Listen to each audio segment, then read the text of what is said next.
The alarms were already screaming when I reached my command chair. Not proximity alarms. Not shield alarms. Something I had never heard in 200 years. Of service, the total failure cascade. Tone, the sound the system makes when it cannot decide which emergency to report. First, because every single one is happening at the same time.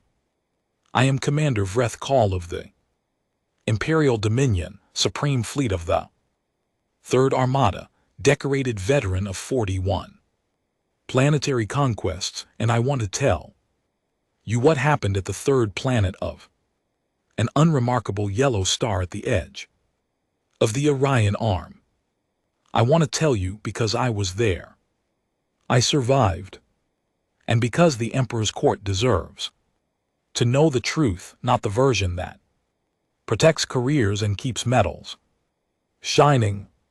We arrived at the edge of their solar system with 400 warships at my back. 400. The number had felt almost embarrassing. When I received the assignment, the Imperial War Council had debated whether even 50 ships were necessary. They sent 400 as a show of dominion. Strength, not because they believed Earth required it, but because they wanted the humans to understand immediately and completely that resistance was not a concept worth considering.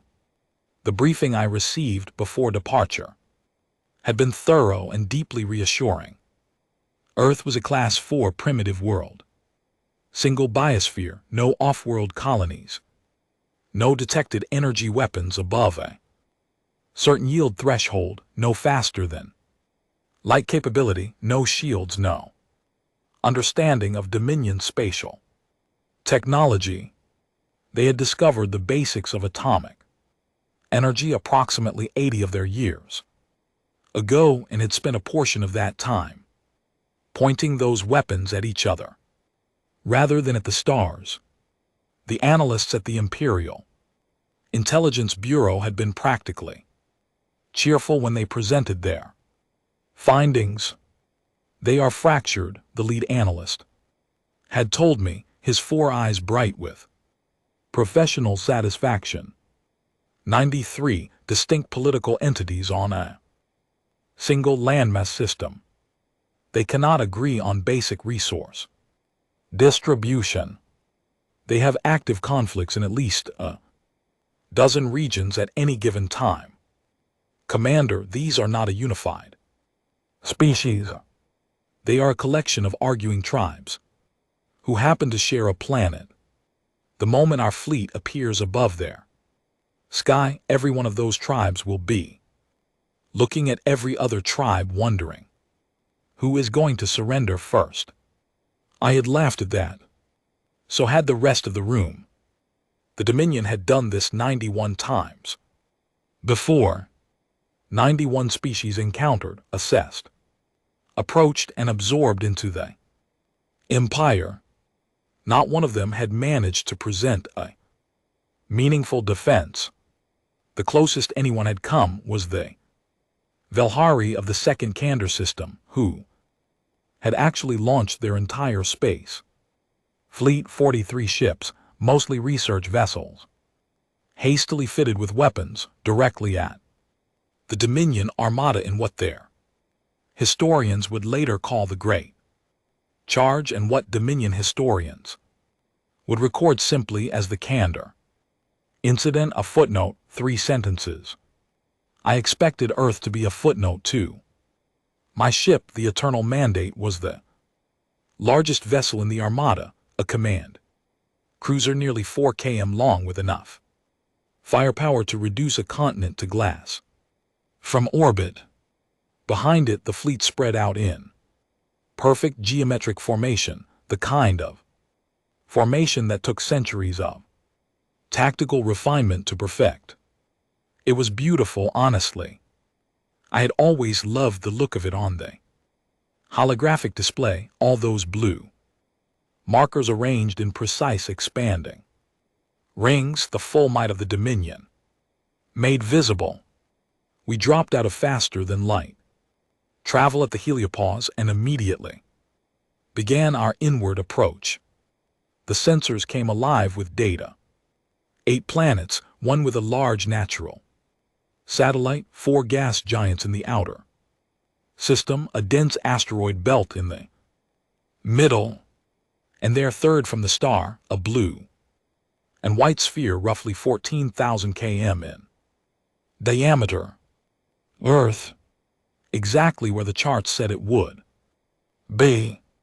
My signals officer, a young Dominion named Proc 6, reported almost immediately that the planet's communication networks had detected us. This was expected. They had radio telescope arrays capable of detecting our energy signatures. The intelligence files had noted this. They're broadcasting on multiple frequencies, Prof 6 said. Radio, microwave, tight beam, optical. They know we're here. Of course they do, I said. Record everything.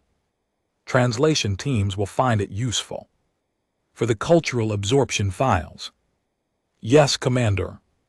They are transmitting in many of their own languages simultaneously. It appears to be multiple different messages from multiple different governing bodies. Panicked governments reaching out independently, I said. Exactly as predicted. How long to optimal orbital insertion? At current approach speed. Approximately 18 hours. 18 hours. I considered this. We were in no hurry.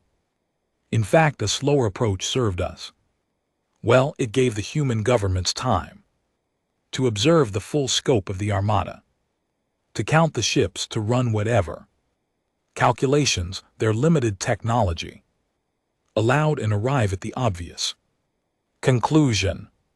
Surrender negotiations conducted with a species that had already mentally surrendered were considerably shorter. I decided to review the personnel files of my senior staff. There were commendations to sign, promotions to consider.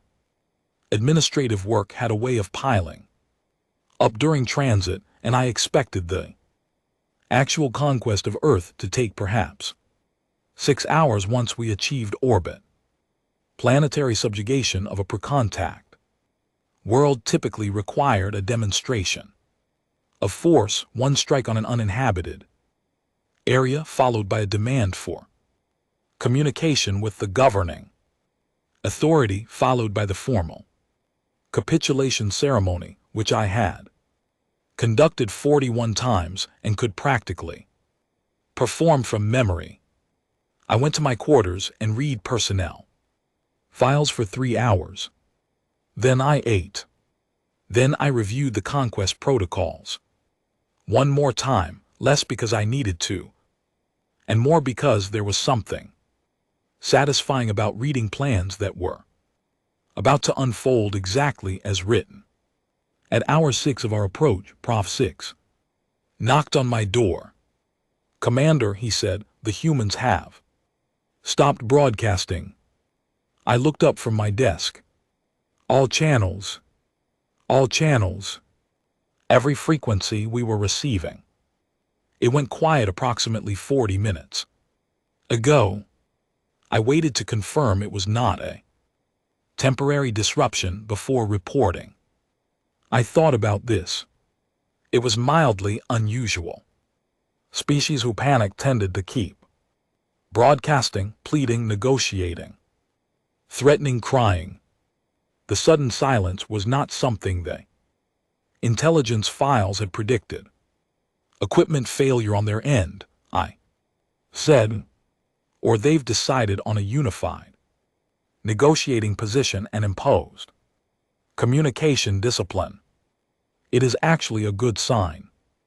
It means someone is in charge. Prof 6 nodded and left. I returned to my files, but I found for some reason that I could not concentrate on them as easily as before. There was something about that silence, that sat in my mind like a pebble in a boot. Small, probably nothing, but present. I ordered the Armada to continue its approach and told myself I was being superstitious. In 200 years of service, not one species had ever given me genuine reason for concern. Earth would not be the first. That was not how the universe worked. That was not how the Dominion worked. I signed the commendations and tried to believe my own certainty. But the silence from the third planet stretched on, and I did not sleep as well as I should have that night. The morning of our 12th hour into the approach, I was on the bridge when Lieutenant Hoff brought me the sensor report that changed everything. It was not alarming on its face. That was the problem. If it had looked alarming immediately, I might have reacted faster. Instead, it looked like a minor data anomaly, the kind that sensor arrays occasionally produce in dense regions of space dust or when calibration drifts slightly during long transit. Commander, Hoff said, holding out the data tablet, there is a reading I cannot explain. I took the tablet. On the display was a wide field scan of the space between our current position and Earth orbit. The scan showed what the intelligence files had told us to expect, a scattering of small artificial satellites in various orbital bands, a handful of old spacecraft in parking orbits, the usual debris signature of a species that had been launching things into space for approximately 60 years, without much concern for tidiness. But there were also clusters, dense, irregular clusters of metallic signatures in positions that did not match any known human space asset. The intelligence files were exhaustive. On this point, the Dominion had been passively observing Earth's orbital infrastructure for decades. We knew what was up there, and these clusters were not in the files. When did these appear? I asked. That is what I cannot determine, Hoff said. The signatures are consistent with cold metal, no active power sources, no heat. Bloom, no electromagnetic output. They have been invisible to our long-range sensors because they are not doing anything. They are simply sitting there. Debris from a collision event. The distribution pattern is inconsistent with debris. Debris spreads outward from an origin point in a predictable pattern. These clusters are, Hoff paused, choosing words carefully, arranged. I looked at the display again. He was right. The clusters were not random.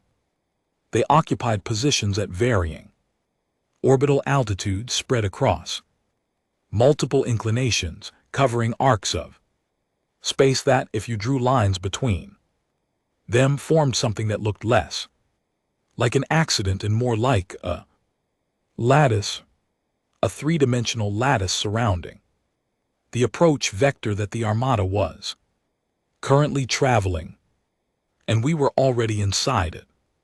The thought arrived quietly, without ceremony, and then sat in the center of my mind, radiating cold in all directions. Battle stations, I said. My voice came out steady. I was proud of that later. The bridge shifted immediately from routine operations to combat alert. Lights changed. Stations were manned. The sound of the ship changed subtly as power was redirected to weapons and shields. Hail the fleet, I said. All vessels, battle formation Delta. Shields to maximum. Weapons ready, but do not fire without my command. Prof 6 relayed the orders. On the holographic display, 400 blue Markers began repositioning with the elegant efficiency of a force that had practiced these maneuvers 10,000 times. It was at that moment that the single human vessel appeared. It came from above our approach plane, which was not where any of our sensors had been focused. It was, by any objective measure, small ship, perhaps 200 m from end to end, with an asymmetrical silhouette that suggested rapid construction or extensive modification. It was not sleek. It looked assembled rather than designed, with modules attached at angles that Dominion engineers would have found deeply uncomfortable. It positioned itself directly in front of the eternal mandate and stopped, precisely stopped, with a precision of navigation that I noted despite myself. Stopping at an exact point in open space requires sophisticated control systems. The files had said their navigation technology was primitive. Then it broadcast, not on radio, not on the frequencies the intelligence file said they used. It broadcast on Dominion standard communication channels, the channels we used internally, the channels that required knowing Dominion signaling, coding, the channels that were not in any file we had ever transmitted to Earth. It broadcast in 17 Dominion languages, one after another in sequence, each perfectly accented, each grammatically correct. The message was identical in all 17. You have entered contested space. This is your only warning. Turn back. The bridge went completely silent. In 17 Dominion languages. 17. The Dominion had formal records of contact with over 300 species, and fewer than 40 had ever independently decoded more than 2 Dominion languages. This small, ugly, assembled-looking ship was broadcasting in 17 with perfect grammar in the correct sequence of diplomatic precedence, which meant they understood not just the language but the hierarchy of the Dominion's own communication protocols. Lieutenant Harv said nothing. Prof. 6 said nothing. My entire senior bridge crew said nothing. They were all looking at me. I want to tell you that I felt certainty in that moment. I want to tell you that the decorated veteran of 41 conquests, the commander of 400 warships, looked at that small human vessel and made a calm, calculated decision based on military doctrine and centuries of experience. I want to tell you that because it would be a more dignified account of what happened next. The truth is that something cold moved through my chest when I heard those 17 languages, and for just a moment, one very short, very quiet moment, I thought about turning the Armada around. Not out of fear, out of something older than fear, something the body knows before the mind does, the same thing that makes you stop walking when a room you're about to enter is too quiet. I did not turn around. I had 41 conquests behind me. I had 400 warships around me. I had the full authority of the Imperial Dominion and 6 centuries of unbroken conquest tradition and an emperor's mandate sealed with the imperial mark. I had every reason in every rational universe to dismiss that moment of cold quiet and issue the order I issued. Weapons officer, I said, destroy that vessel. The beam fired. I watched on the display as the targeting solution locked, tracked, and discharged a weapon that had carved holes in planetary shields and reduced fortified military stations to expanding clouds of vapor.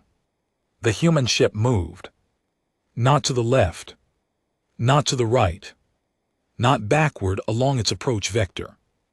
It moved in a direction that my eyes registered but my mind refused to categorize for approximately 3 full seconds because the direction it moved was not a direction that a ship of that mass at that distance with that engine output should have been able to move. It moved the way water moves around a rock in a stream, not fighting the current, simply not being where the current was. The beam passed through empty space. Hav's voice when it came was very quiet. Commander, the clusters are activating. I looked at the display. Every one of those dark, cold, silent, metallic clusters, every single one of the objects that had shown no power signature, no heat, no electromagnetic output, the objects we had sailed past and through and around for 12 hours of careful approach, lit up simultaneously. Not a few of them, all of them, hundreds of them, positioned at every altitude, every inclination, covering every angle of approach and retreat and lateral movement, a three-dimensional web of weapons platforms that the armada of the Eternal Dominion was sitting directly inside of. They had been waiting, cold and dark and patient and waiting, for exactly the order I had just given. The first impacts hit the outer ring of the fleet 4 seconds later. I had time in those 4 seconds to understand something completely and clearly and with a certainty that I have never felt before or since. The humans had not stopped broadcasting 6 hours ago because they were panicking. They had not gone quiet because someone had taken charge and imposed communication discipline. They had gone quiet because they were busy. They had spent those 6 hours doing something else entirely. And then the alarm started screaming. All of them all at once, and the 400 warships of the Imperial Third Armada began to die. I'm going to tell you what 11 minutes feels like from inside a ship that is losing every system faster than the crew can respond to any of them. It does not feel like a battle. A battle has rhythm, strike in, counter-strike, advance and withdraw. Moments of pressure followed by moments of recovery. What happened to the Third Armada had no rhythm. It had only forward motion in one direction, like falling. I was still in my command chair when the first wave hit. The outer defensive ring, 40 ships, positioned specifically to absorb and deflect incoming fire, reported casualties before I had time to issue single order. Not damage reports, not shield degradation warnings. Casualties. Ships struck in multiple locations simultaneously, their shields overwhelmed not by the power of individual hits but by the sheer number of them arriving from different angles. At the same instant, the human weapons platforms did not fire in sequence. They fired in coordinated volleys, each volley calculated to arrive at the target from different vectors simultaneously so that the defensive systems could not prioritize or rotate shields effectively. Whoever had programmed those targeting solutions had understood Dominion shield architecture at a level of detail that the Imperial Intelligence Bureau had declared impossible for a pre-contact species. We were not fighting something primitive. I understood that completely in the first 90 seconds. Shields on sectors 4 through 11 are down, Hav reported. His voice was still professional, still controlled, though I could hear something underneath it now that I had never heard in Hav's voice before. Outer ring has lost contact with 14. Vessels. Shield regeneration is not keeping pace with incoming rate of fire. Return fire, I said. All batteries maximum output, target. The platforms. Targeting the platforms was easier to say than to do. The platforms were small, much smaller than any crewed warship, and they were dark. When they fired, the energy bloom briefly made them visible, but they did not fire continuously.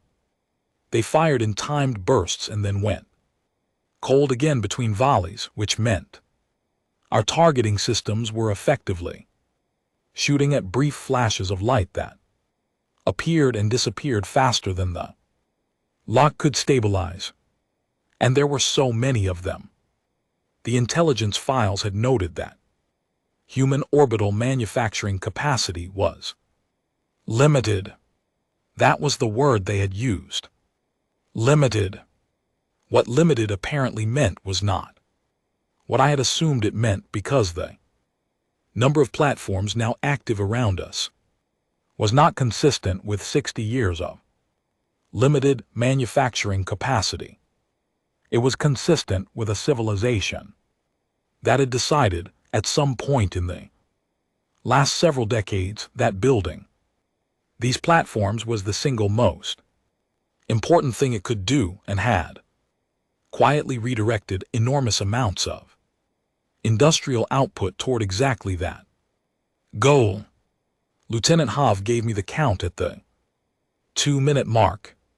1,143 active platforms in positions that covered every vector. 400 warships surrounded by 1,143 weapons platforms inside a defensive lattice that we had spent 12 hours sailing into while the humans watched and waited and made sure every position was exactly right. At 4 minutes, we lost contact with a third of the fleet. I need you to understand what that means. Not lost communication. Communication systems were still functioning. Lost contact means the ships were no longer transmitting because they were no longer there.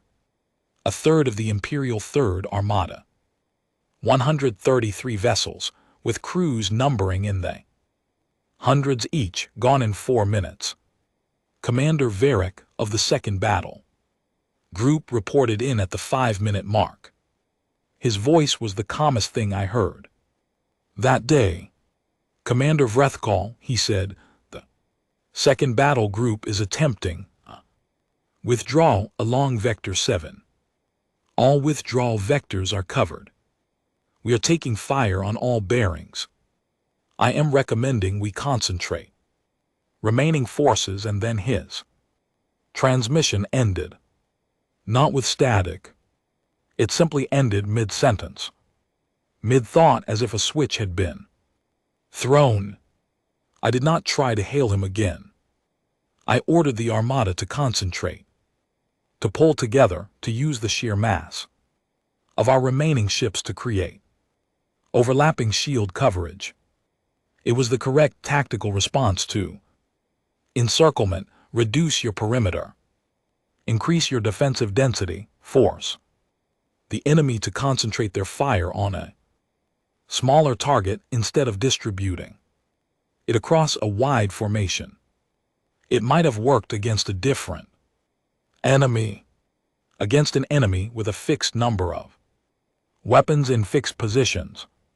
Concentrating would have allowed us to bring our own fire to bear effectively on specific targets while our shields held.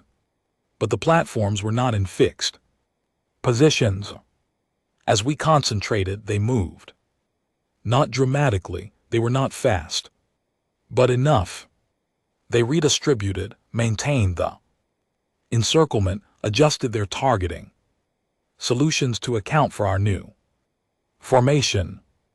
Whoever was controlling them was watching us adapt and adapting faster. At 7 minutes, my own shields reached critical The Eternal Mandate was 4 km long. It had the heaviest shielding in the fleet, layered systems built to withstand sustained fire from multiple warships simultaneously. The platform fire was not as powerful per shot as a warship's main battery, but 1,143 platforms firing and rotating volleys from multiple vectors produced a cumulative effect that our systems had simply not been designed to absorb. PROV-6 reported the shield status in a voice that had stopped being professional and become something else. Something very young. Primary shields are down.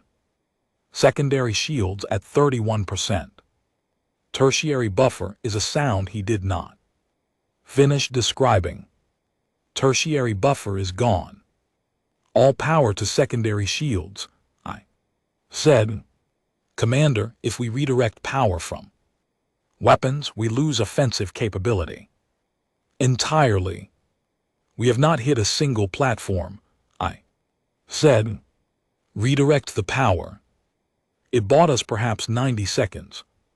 I want to tell you about the sound 4 km warship makes when it is being taken apart from the outside. It is not the dramatic explosion sound that Dominion cultural media has always used for battle sequences. It is quieter than that, which is somehow worse. A low, continuous structural moan as the hull absorbs energy it was not built to contain, as internal compartments vent and seal and vent again, as the systems that hold everything together begin to prioritize themselves out of the equation one by one. At 9 minutes, the bridge lost artificial gravity. For 30 seconds we were all floating. Equipment and personnel and data tablets. And one single cup of cold liquid that PROV-6 had been holding, all of it. Drifting, spinning slowly while the tactical display continued updating with information that had stopped meaning anything useful. I caught the edge of my command chair and held on and looked at the holographic display and counted what was left. I counted twice because the first count did not seem possible. 22 ships. Of 400. 22 ships, and most of them were showing the same cascade of system failures that the Eternal Mandate was showing, which meant 22 ships at perhaps 30% of their original combat effectiveness still inside an 1,100 platform lattice that had not stopped firing for 9 minutes and was not slowing down. At 10 minutes, I made the decision to transmit a general signal to the remaining fleet. Not a tactical order. Not a regrouping instruction. Just 2 words in the Dominion military code that every officer in the fleet would understand immediately. Preserve life. It meant stop fighting. It meant whatever action gives your crew the best chance of surviving the next few minutes, take that action. It meant I am releasing you from the battle plan because the battle plan no longer exists. At 11 minutes, the Eternal Mandate secondary shields collapsed entirely.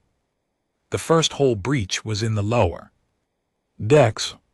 Then another. Then the bridge viewport cracked, not broke, cracked, a single fracture line running diagonally across the transparent panel, and for one moment I could see through it clearly. I could see space outside. I could see the debris field that an hour ago had been 400 warships. I could see, at the edges of that field, shapes moving. Large shapes, angular, traveling without the frantic urgency of battle because the battle was already over. They were human ships. Real ones. Not the small assembled vessel that had met us at the approach. These were enormous, dark, angular, built with a practical ugliness that was somehow more intimidating than any elegant design could have been. They were moving through the debris field with purpose and precision. I thought for a moment that they were coming to finish us. They were not. The last thing I saw before the emergency bulkhead sealed the cracked viewport was a human vessel pulling alongside what remained of a Dominion escape pod, extending a docking arm, securing it, drawing it inside. They were collecting survivors. Every escape pod in the debris field. Everyone from every destroyed ship. From every crew member who had managed to reach one in the chaos of the last 11 minutes. The human ships were moving to collect them methodically, deliberately, without hesitation. I transmitted the order to abandon the eternal mandate 3 minutes later when it was clear that no power system could sustain us long enough for rescue or repair. I was the last one off. That is protocol, and protocol was one of the few things left intact. In my escape pod drifting, I had time to think. I had time to go back through the last 14 hours and find every moment where the cold, quiet feeling had tried to tell me something and trace each one forward to where it had led.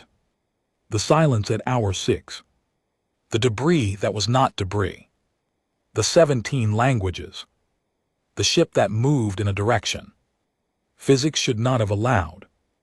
Every single one of those moments had been a message, and I had read every single one of them as confirmation of what I already believed instead of as what they actually were. A species that had been waiting, that had been preparing, that had understood for decades what was coming and had spent every one of those decades getting ready for it with a quiet, deliberate, organized patience that was almost the opposite of how the intelligence files had described them.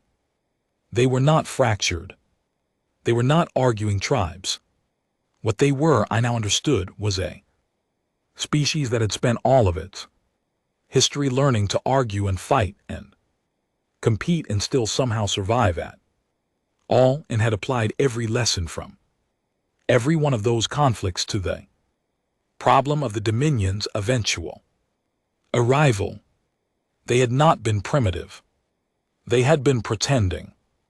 And I, Commander Vreth Call of the Imperial Dominion, with 41 conquests behind me and an Emperor's mandate in my pocket, had sailed 400 warships straight into the center of that pretense and never once questioned whether I might be wrong.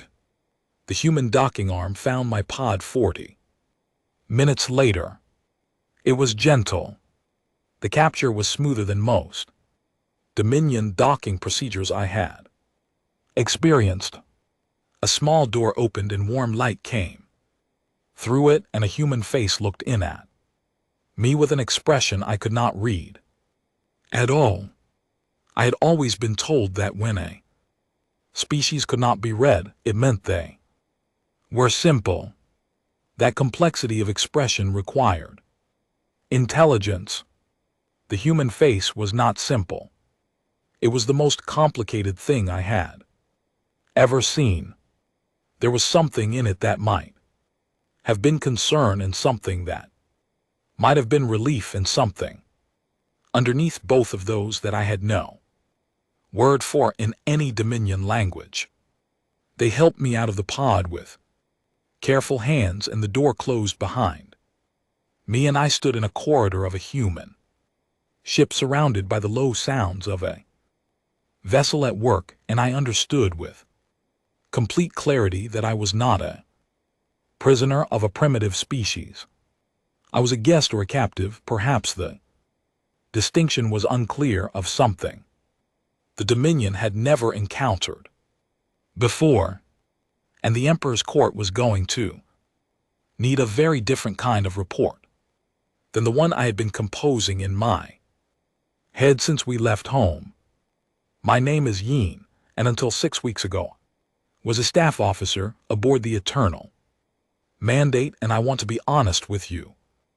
Before I say anything else, I am not sure I'm the same person who boarded the ship.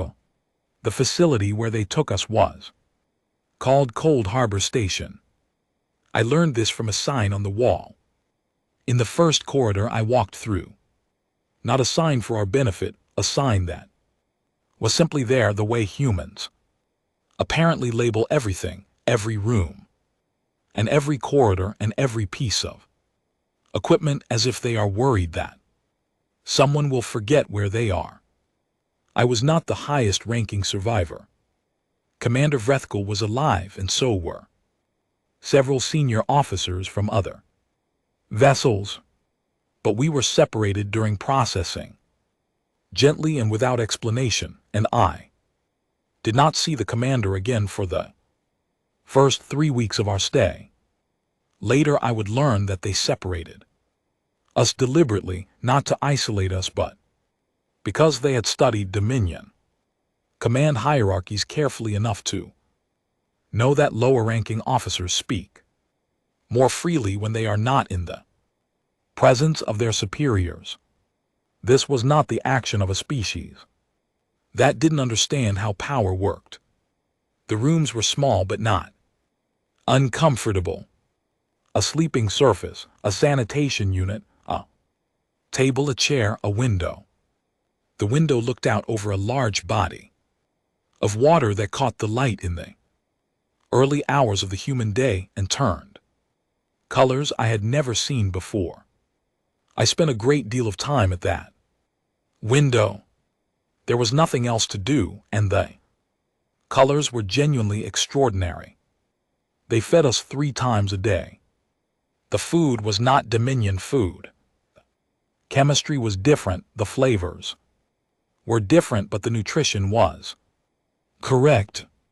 They had analyzed our biological needs before we arrived, which meant they had analyzed Dominion biological requirements from something, and I could not determine from what source.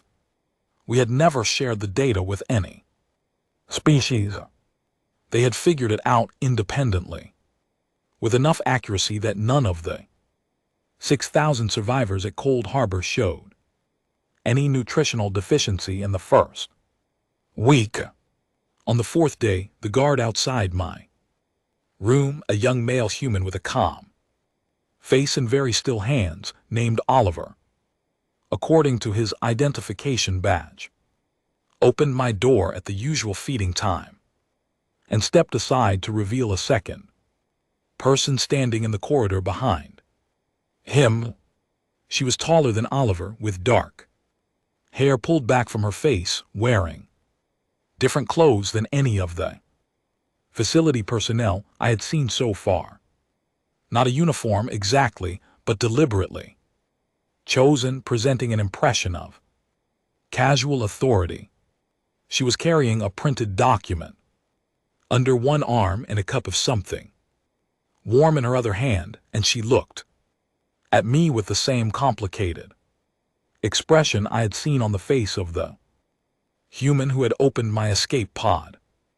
"I'm Dr. Helen Ward," she said, fluent Dominion standard, not the careful, slightly accented Dominion that some of our other human contacts had used.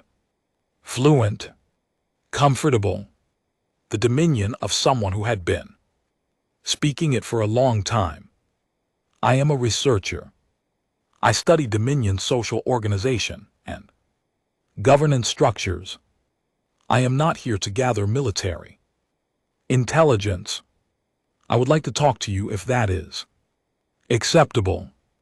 I sat at my table and gestured to the chair across from it because I could not think of a reason to refuse, and was curious about her despite myself. She sat her day. She did not open her document. She did not produce a recording device. She set her cup on the table and folded her hands and looked at me, and the first thing she said was not a question about the fleet or the weapons platforms or a tactical systems. She said, "Your rank insignia, the arrangement of the three upper marks, indicates you hold a communication specialty. Am I reading that correctly?" I told her she was. My dissertation argued that Dominion signal officers hold a disproportionate amount of informal influence relative to their formal rank because information flow in hierarchical command structures creates unofficial power dynamics that the formal hierarchy doesn't acknowledge. I was very proud of that argument when I wrote it. I'm curious whether it actually reflects reality.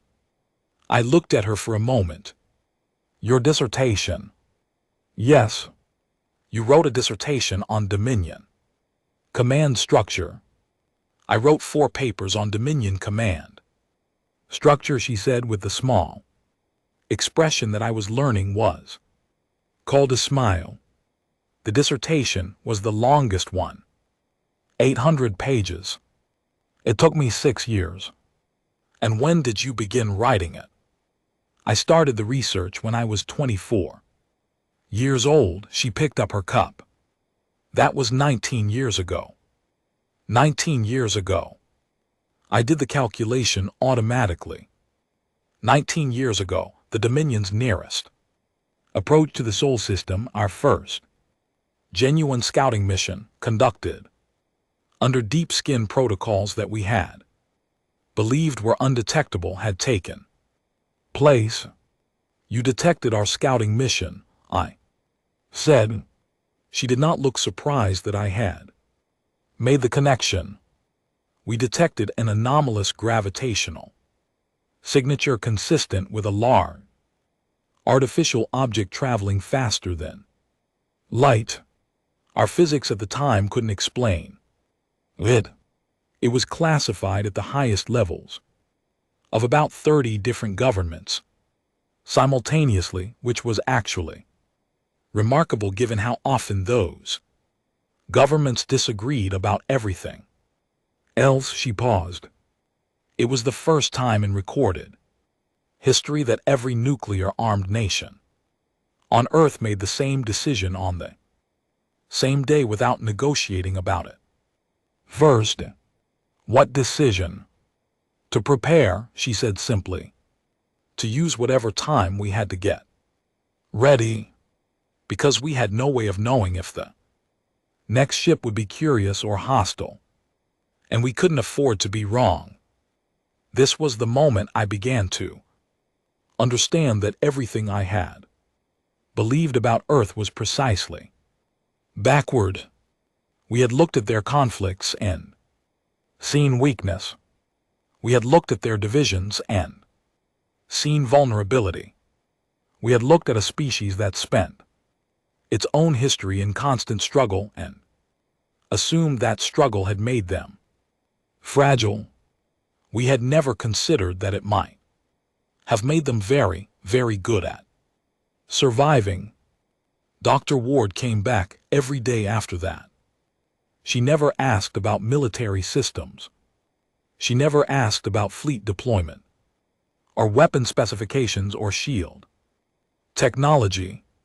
She asked about things like the relationship between formal rank and social status in Dominion culture. She asked about how Dominion children were educated. She asked about music, whether the Dominion had music, what it sounded like, whether it served a social function or a personal one. She was curious the way water is wet. It was not an act. She genuinely wanted to know. On the 9th day, I asked her why. Why what? She said. Why do you study us? The Dominion is your enemy. We came here with 400 ships. Why do you spend time learning about our music? She looked at me steadily for a moment before she answered. The Dominion is not my enemy, she said. The The decision to send an armada to conquer us was made by an emperor and a war council who never had to consider the possibility that we could say no. The decision is my problem. The people who make up the Dominion, the staff officers and the signal technicians and the researchers who study other civilizations' social structures, they are not my enemy. They are people who made choices in a system that didn't give them many other options. She paused. I study you because understanding you is how we make sure this never happens again, in either direction. On the 14th day, I asked her the question that had been sitting in my mind since the first morning at the window. You knew we were coming for 19 years. You built 1,100 weapons platforms. You decoded our communication protocols. You prepared a defensive lattice so complete that 400 warships couldn't find a way out of it. I paused. Why didn't you come to us first? You had faster-than-light technology. You had the capability. Why wait for us to come to you? She was quiet for a long moment. Because we hoped you'd turn around. She said, just that. No elaboration. No strategic explanation. No calculation of military advantage or political gain. They had hoped we would turn around. I sat with that answer for the rest of the day and most of the night.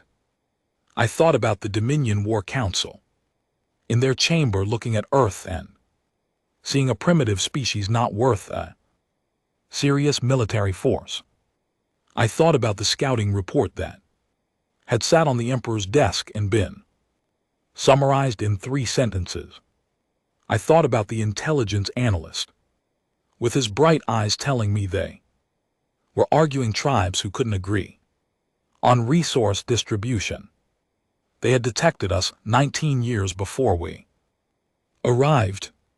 They had spent 19 years building, preparing, calculating, organizing, and in all of that time, in all of that preparation, the fundamental hope had not been that they would win. It had been that we would not come at all.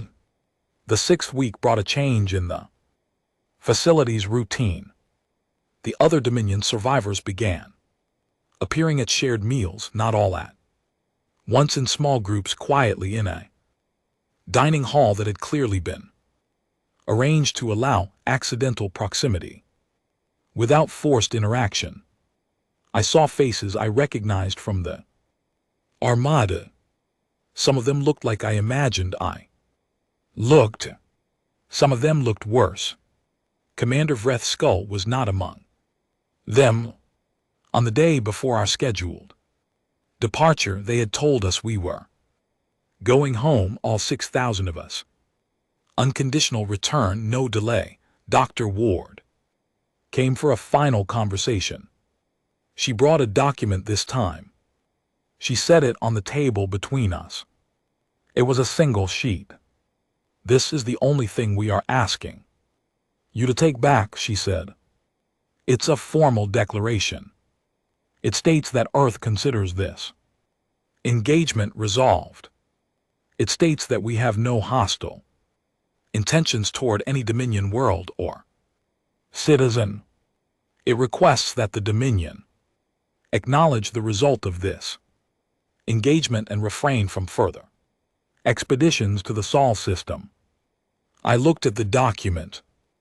It was written in both Dominion Standard and 23 human languages. And if the Dominion sends another Armada, I asked. She folded her hands on the table. Then we will respond to it, she said. But we would prefer not to. I picked up the document. It was lighter than it should have been, given what it represented. Dr. Ward, I said, I need to ask you something honestly. Please. Do you think the Dominion will turn around? Genuinely. Knowing what you know about us. She was quiet for a long time, long enough that I thought she might not answer. Then she said, "I think some of the people in the Dominion, after what happened here, will argue for it very strongly. I think that argument will be difficult to make. I think the outcome will depend on whether the Emperor listens to those people or to the ones who tell him that what happened was a temporary setback that can be overcome with a larger force." She met my eyes. "It will not be overcome with a larger force," she said. "I want you to know that clearly. Not as a threat. As a fact. We have been preparing for 19 years and we have no intention of stopping." I believed her completely. On the morning of our departure, I stood at the window for the last time and watched the light change on the water. A human officer named Peter, quiet, efficient with a steady calmness that reminded me oddly of the best Dominion officers I had served with, came to tell me that the transport was ready. I took the document that Dr. Ward had left me and folded it carefully into the inside pocket of my uniform. In the corridor, I passed Oliver, the guard with the still hands who had stood outside my door for 6 weeks. He nodded at me. I nodded back. It was a very small thing. It felt in the moment significant. The transport was clean and well maintained, and the journey back to Dominion space took 4 days. I spent those 4 days writing. Not the kind of report that the War Council would want, the tactical analysis, the weapon specifications, the assessment of human military capability. I wrote that too because it was required and because they deserved accurate information. But I also wrote something else. I wrote about Dr. Ward and her 800-page dissertation. I wrote about the window and the way the light moved on the water. I wrote about Oliver's still hands in the dining hall and the food that had been chemically correct even before we arrived. I wrote about a species that had detected us 19 years ago and spent every one of those years getting ready, and whose fundamental hope in all of that time had simply been that we would not come. I wrote about what it meant to fight wars against yourself for your entire history and still be here, still surviving, still curious about your enemy's music and the informal power dynamics of your command hierarchy. I wrote about what it meant to be afraid for a very long time and choose to use that fear as a tool rather than as an excuse. And then I wrote the line that I knew would end my career and might, if I was lucky, start something else. My recommendation is that the Imperial Dominion open diplomatic communication with Earth, not negotiation, not terms of engagement, communication. We have encountered for the first time in 600 years a species that hoped we would turn around. I believe we should. I looked at the last line for a long time. Then I sent it.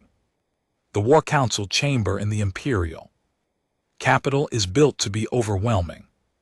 I had been there once before for an award ceremony after the Third Conquest, and I remembered thinking then that the architecture was designed specifically to make the individual feel small. The ceiling that vanished into darkness above the long table where the council sat in elevated chairs, the single standing position at the room's center, where whoever was being addressed had to remain without support, exposed from all angles. I stood in that position and delivered my account. They had already received the official battle reports. They already knew the numbers. What they wanted from me, the only survivor of the eternal mandates, command staff to return with a coherent narrative, was something the numbers couldn't give them. They wanted an explanation. They wanted a reason. They wanted something they could use to understand how 400 warships had been destroyed in 11 minutes so that they could prevent it from happening again. Admiral Gren, the senior military council member, spoke first. He was old, even by Dominion standards, with the careful, deliberate speech of someone who had spent a century learning never to reveal what he was thinking. Staff Officer Yin, he said, your report identifies no tactical flaw in the fleet's approach. You report no equipment failure, no communication breakdown, no lapse in command protocol. You report that the fleet operated exactly as it was designed to operate. Yes, Admiral. And yet the fleet was destroyed. Yes, Admiral. Then what you are telling this council is that our fleet was correctly deployed against an enemy we had assessed as primitive and was nonetheless comprehensively defeated. Yes, Admiral. That is precisely what I am telling you.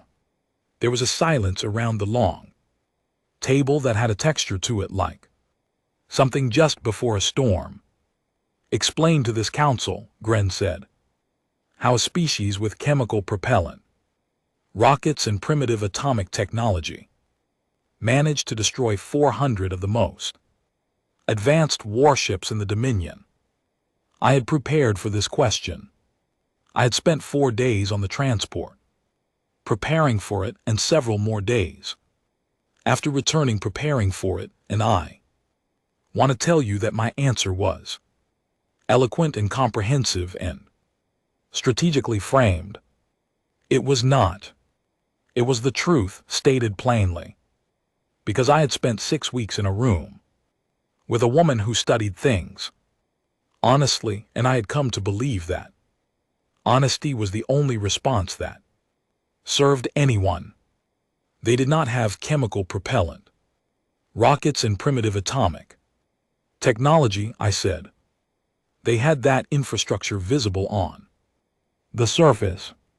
They had been quietly building something entirely different in orbit for approximately 38 years, which is when they first detected our presence in the outer regions of their solar system. The room was very still.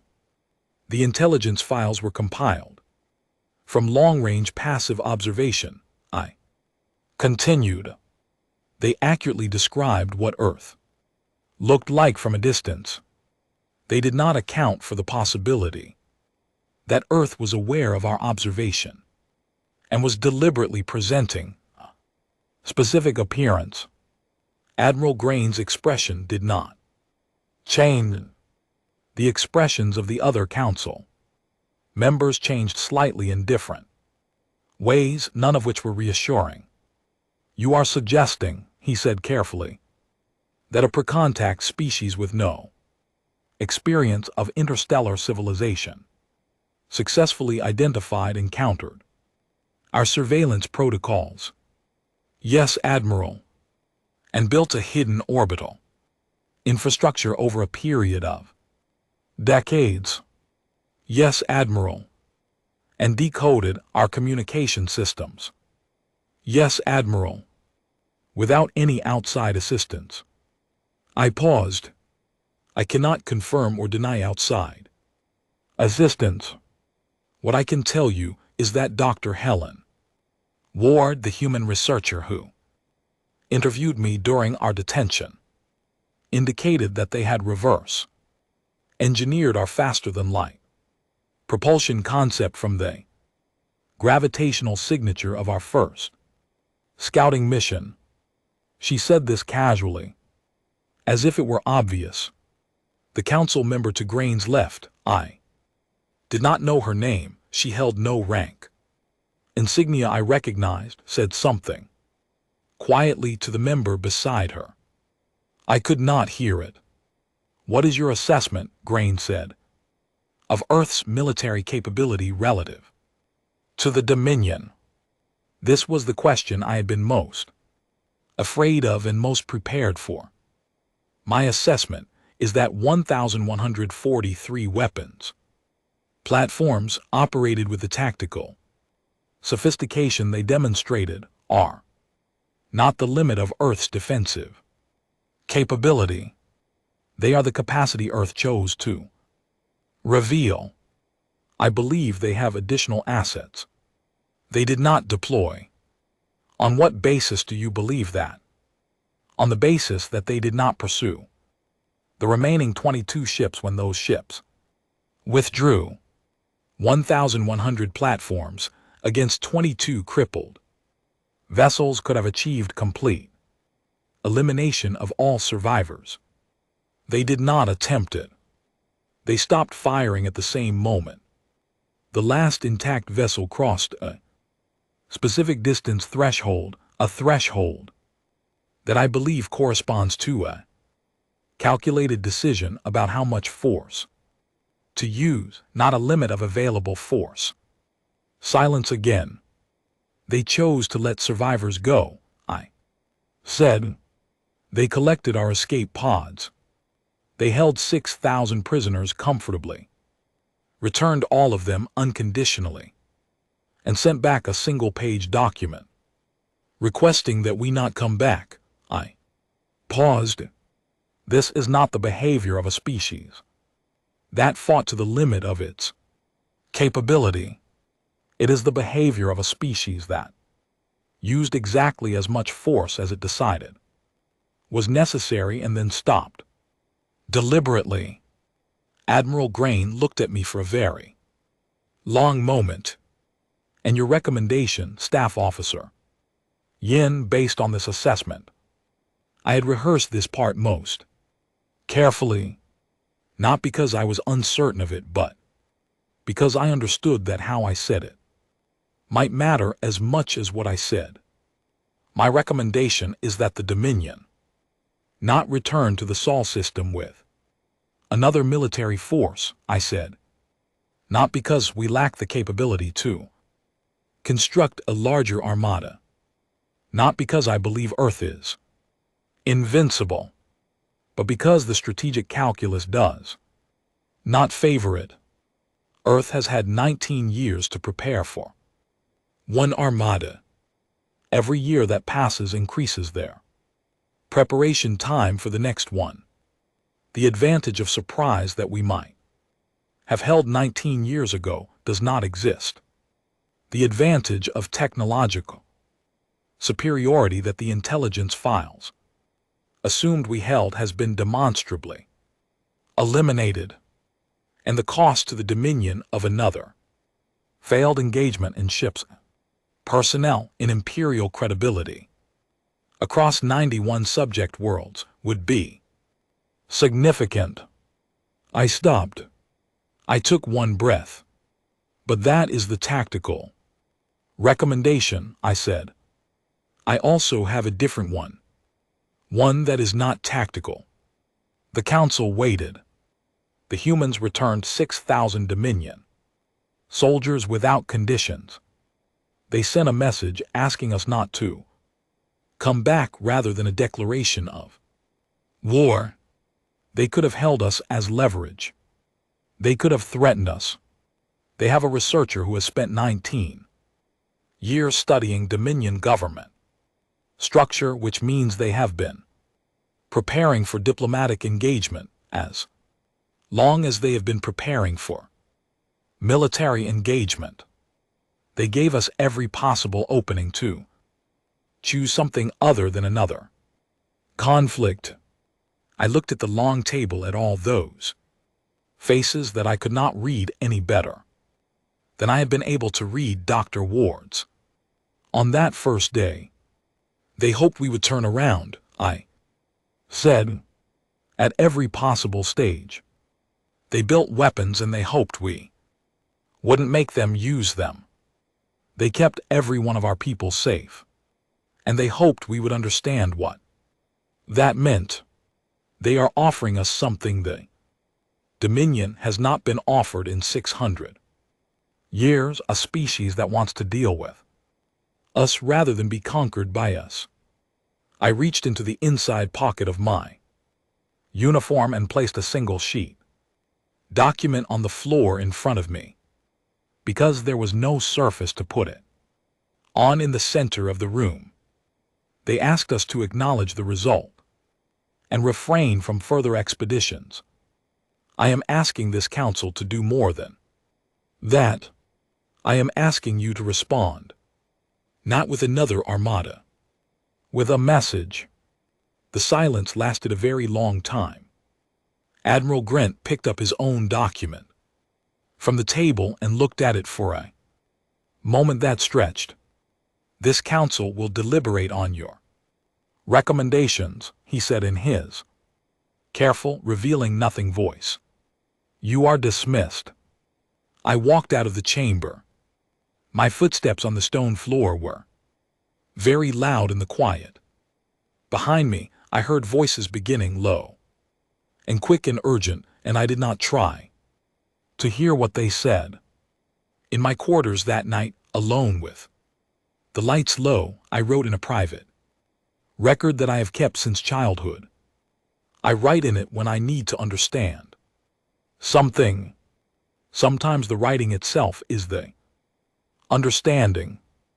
I wrote, there is a species at the third planet of a yellow star in the Orion Arm that has been afraid for as long as it has existed.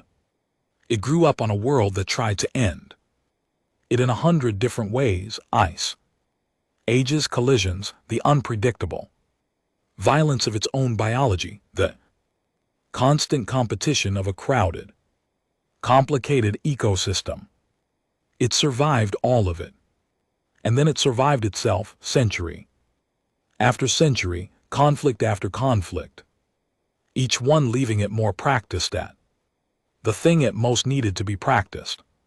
That, I wrote, they fight like a species that knows exactly what it is fighting for.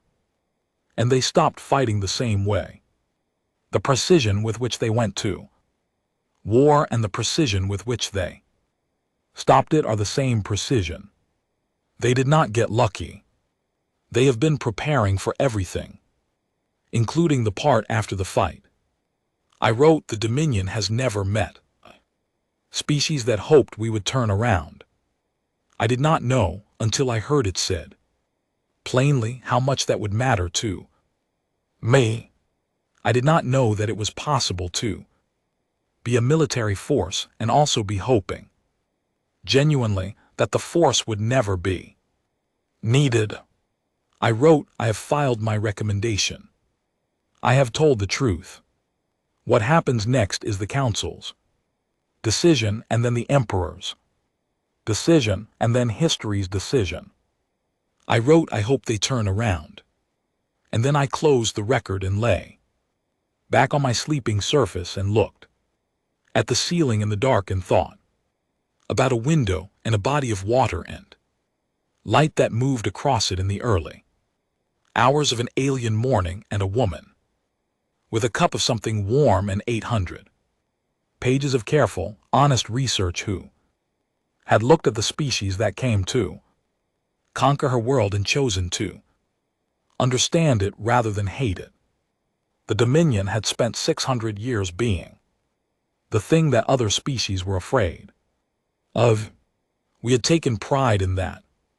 We had built monuments to it and written histories around it and trained our children on its certainty.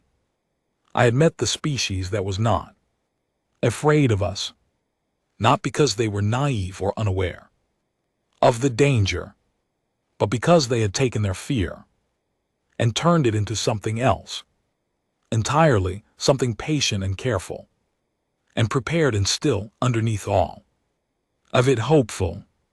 They were more frightening than anything we had ever conquered. They were more frightening precisely because they did not want to be frightening, because they built 1,100 weapons platforms and maintain the sincere hope that no one would ever make them. Use them. I fell asleep thinking about that. The most dangerous thing in the known universe had turned out to be a species that wanted peace badly enough to spend 19 years making absolutely certain it could enforce one. In the morning, I would find out what the council decided. But for now, for one quiet night in a room that felt very small after 6 weeks of looking at a wide and colorful sea, I let myself simply be a person who had learned something true and was grateful to be alive to have learned it. And I hoped very sincerely that the Emperor was wise enough to listen.